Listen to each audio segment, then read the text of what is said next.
Dans l'actualité de ce mercredi, ce nouveau concurrent d'Eurostar sur les rails du tunnel sous la Manche. Ce midi, une rame d'un train à grande vitesse ICE3 de la compagnie ferroviaire de Tchebaneux a roulé pour la première fois dans le tunnel. Le départ a été réalisé à partir de Calais pour des tests à vide qui doivent démontrer sa capacité à circuler sur cette ligne. Un autre test avec 300 personnes à bord, cette fois sera réalisé ce week-end. La ligne transmanche utilisée pour le moment par Eurostar est en cours d'ouverture à la concurrence dans le cadre de la libéralisation du trafic ferroviaire dans l'Union européenne. La mobilisation contre la réforme des retraites se poursuit. Aujourd'hui, les syndicats avaient prévenu. Si le gouvernement reste sourd à la rue, la grève sera reconduite. Les cheminots ont décidé d'ouvrir la voie de la contestation. La grève a été poursuivie aujourd'hui. Ce sera le cas encore demain. Car ce matin, une centaine d'agents syndiqués à la CGT, Force ouvrière, CFDT et Sud ont voté à l'unanimité la poursuite du mouvement.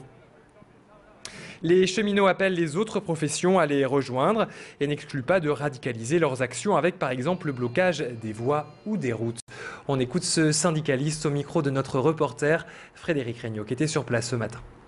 Les cheminots se sont réunis en assemblée générale sur le site de la cantine SNCF. Ils ont voté à l'unanimité la reconduction de la grève pour jusqu'à demain 11h.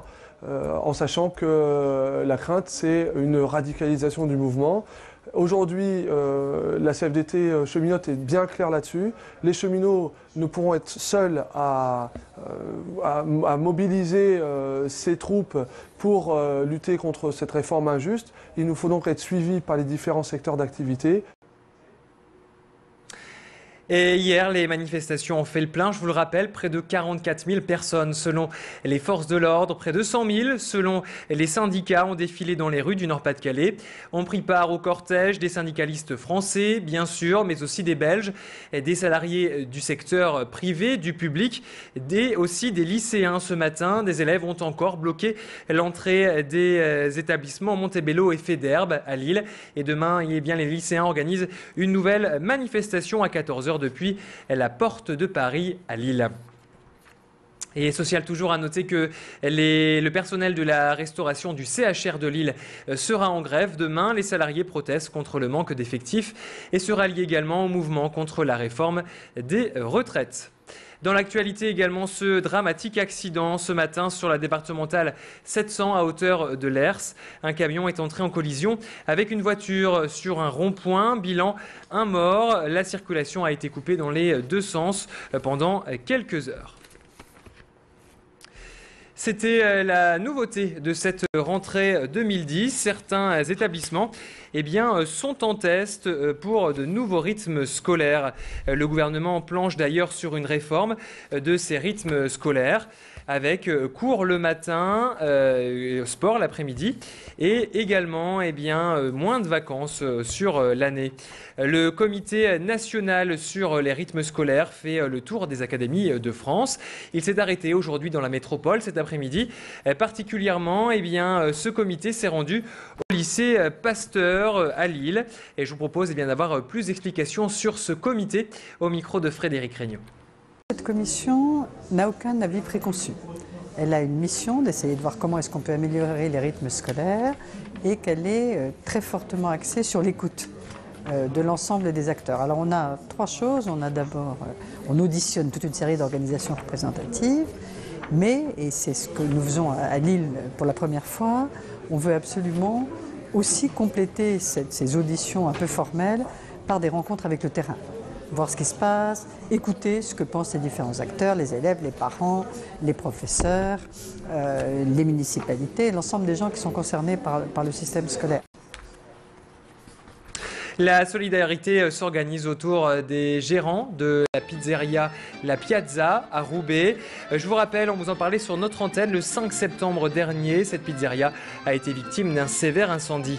Un coup dur car le restaurant venait de rouvrir après plus d'un an de travaux, de fermeture pour cause de travaux. Depuis ce sinistre, le propriétaire et ses 7 salariés se retrouvent au chômage. Un collectif de solidarité s'est monté autour de la Piazza. Les commerçants, la ville de Roubaix, le théâtre du Tire-Laine, mais aussi aussi des proches et amis ont organisé ce midi un apéro-concert pour récolter des fonds et aider les restaurateurs à se réinstaller au plus vite. Je vous propose d'écouter l'une des gérantes de cet établissement au micro de Jean-Marc Courtin. C'est super émouvant, ouais, d'avoir tout ça, ouais. On ne s'attendait pas à tout ça. Surtout avec les dégâts qu'on avait eus avant, c'est vrai que ça a été difficile la première fois. La deuxième fois, ça nous arrive, on retombe. Et là, d'avoir tout cet élan de solidarité, c'est énorme. Ouais. On se disait qu'on ne méritait pas ça quand ça a pris feu, mais on se demande si on mérite tout ça. Là, maintenant, c'est génial. Et on termine ce flash avec Ilharmonique Show. C'est le nom du nouveau spectacle qui signe le retour de Michel Leble. L'artiste mélange la grande musique classique et l'humour et dirige un orchestre philharmonique de 55 musiciens. Un pari un peu fou que vous pourrez découvrir le 16 novembre prochain au théâtre Sébastopol de Lille. Michel Leble était dans la métropole aujourd'hui pour présenter cette Ilharmonique Show. Nos reporters Edil Gunaï et Elodie Barnachon l'ont rencontré. Le 16 novembre, je suis au Sébastopol et là, la salle, je la connais bien. Elle est très. Il y a un rapport scène-salle qui est formidable, donc il n'y aura pas de souci. Et donc, c'est vrai que l'accueil du public en tournée, là, il est magnifique, quoi, il est formidable. Et c'est un spectacle tout nouveau, aussi bien pour moi que pour le public, que pour les musiciens qui jouent avec moi, parce qu'ils n'ont pas l'habitude d'être traités comme ça. Mais en même temps, ils jouent vraiment les morceaux. Hein. Et puis, il faut savoir les diriger, donc j'ai beaucoup travaillé ça aussi. Voilà, Ilharmonique Show à découvrir à partir donc du 16 novembre prochain à 20h au théâtre Sébastopol de Lille. C'est la fin de ce flash, à suivre votre météo.